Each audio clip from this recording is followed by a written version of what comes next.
Okay, we're back. The next lesson in this unit is about specifically ionic bonds and calculating, or not calculating, but differentiating between lattice energy.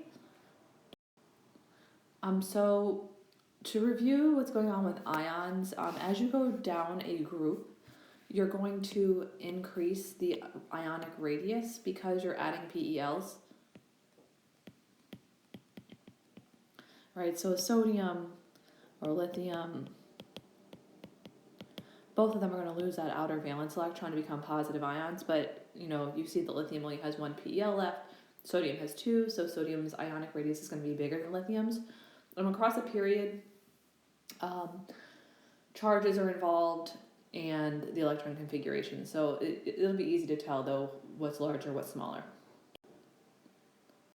So for this example, oxygen -2, fluorine, sodium, blah, blah, blah. These are all isoelectronic. They all have the electron configuration of 1s2, 2s2, 2p6. But their sizes are different because all of these, you're changing the number of protons. This has 8, 9, this has 11, 12, 13. So 8 protons, 10 electrons, you would have a larger radius. 13 protons, 10 electrons, you would have a smaller radius because greater nuclear charge, stronger Coulombic attraction. So I miss you guys. Bye. So you can use the periodic table and arrange these in order of increasing radius. They would be isoelectronic, but you could figure out their size based on their nuclear charge. Okay, so lattice energy is the energy involved when an ionic bond forms. The formation of an ionic compound is going to be an exothermic process because the transfer allows for an increase in stability. So, for example, lithium fluoride, in order for lithium fluoride to form, the lithium and the fluorine need to become ions first. So the formation of the lithium ion involves ionization energy. Ionization energy is removal of an electron, and that requires a certain amount of energy. The formation of the negative fluoride ion is what you're dealing with electron affinity, and that is going to be an exothermic process. So something else plays a part in the formation of this compound, and that's the lattice energy. So the lattice energy is the change in energy taking place when separate gaseous items are packed together to form an ionic solid. It's generally exothermic. It can really help you to determine if the compound is going to form. This has to do with Coulomb's law. You do not have to do this calculation at all, but the factors that are involved in determining and comparing lattice energies, because that's primarily what you're going to have to do is compare the charges on the ions that are coming together and the distance between them, and the distance between them has to do with the ionic size.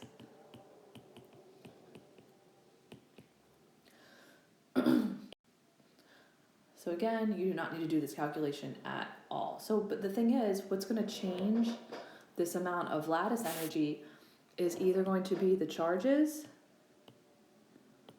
of the individual ions and the distance between them. So what's going to give me a greater lattice energy? Greater charges or smaller radii, the shorter the distance between them, because that makes my denominator smaller. Oh, so there. This is what you need to really focus on, the sizes of the ions and the charges of the ions.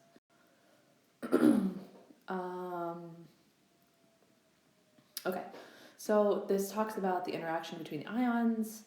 A more exothermic lattice energy, the more stable the compound is. So smaller radius elements make more stable compounds. So sodium chloride versus lithium chloride. So sodium and lithium are both group 1 elements. Lithium is going to be smaller compared to the sodium. So lithium chloride would have a greater lattice energy and would be more stable than sodium chloride, which has a larger radius. The reason why is because the lithium ion is closer to the chloride ion, shorter distance, greater force of attraction. So here's, if this is like a times table chart, so you can compare these, for example, lithium fluoride, sodium fluoride, potassium fluoride, they're all group 1 elements, and you can see the larger lattice energy with the smaller radius element. You could also look at, let's see, lithium fluoride, lithium chloride, lithium bromide. Fluorine is the smallest one out of those halogens, so you have the biggest lattice energy.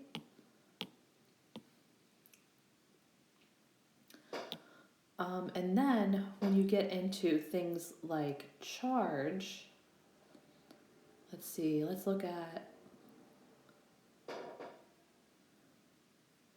sodium fluoride, magnesium fluoride, aluminum fluoride. So now these are all isoelectronic, these ions, but the charge differential is where you're looking at here. So we have a +1, -1 charge differential, a +2, -1, a +3, -1. The bigger the difference in the charge, the greater the lattice energy is going to be. Here's another example. This is like the chart we just looked at, sodium chloride versus potassium chloride. The charge differential is the same for both of these. So it's got to be radius, that's your determining factor. This would be a closer ions because sodium is smaller. So that would be the sodium chloride giving you the higher lattice energy. For this one, sodium fluoride and iron 3 fluoride, they are not in the same group, so you can't really look at radius here. So you really want to focus on charge differential. So we have the +1, -1, we have the +3, -1. Consider the charges before you consider the radius. So because there's a bigger charge differential with the iron and the fluorine, that's going to have the greater lattice energy. So let's look at these partners here. So between sodium chloride and potassium chloride, these are both group 1s. This is the smaller of them, so the sodium chloride will. The second example, magnesium is a +2, chlorine's a -1, and then we have a +1, -1. So magnesium chloride would be the one that has the bigger charge differential. These are both halogens, so we could do a comparison here. The charges are the same, +1, -1 for both of them. Fluorine is smaller than chlorine, so that will be the determining one. For magnesium hydroxide, we have +2, -1, +2, -2. So we will go with the bigger difference in charge here. And then +1, -1, +1, -2. So we would go with the bigger charge differences there.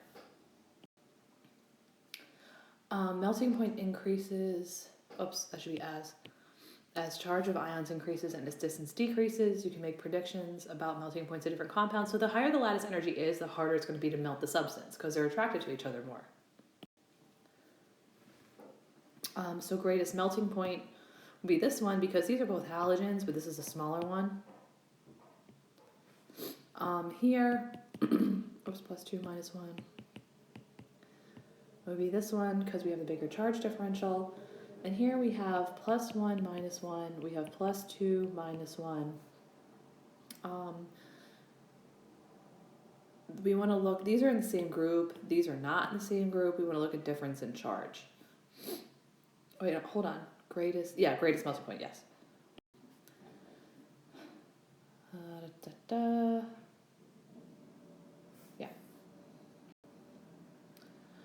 For this one, they're giving you a particle diagram. So if you count up your particles here, we have 6 blue and we have 6 red. So it's a 1-to-1 ratio of charge. You could say +1, -1. We also have 6 blue, 6 red here. So it's also a 1-to-1 ratio. So you can't look at charge differential to figure this one out. You'd have to look at radius.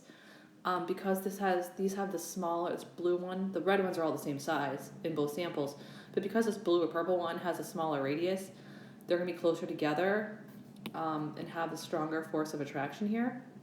So this would have the higher melting point. Ta-da! Same example, just written out here. I put a link in the content library in the link section of bonding. It's a one about lattice energy. It's a Professor Dave video. It's like 6 minutes. It does a really nice explanation of this again if you need a little bit more help with it.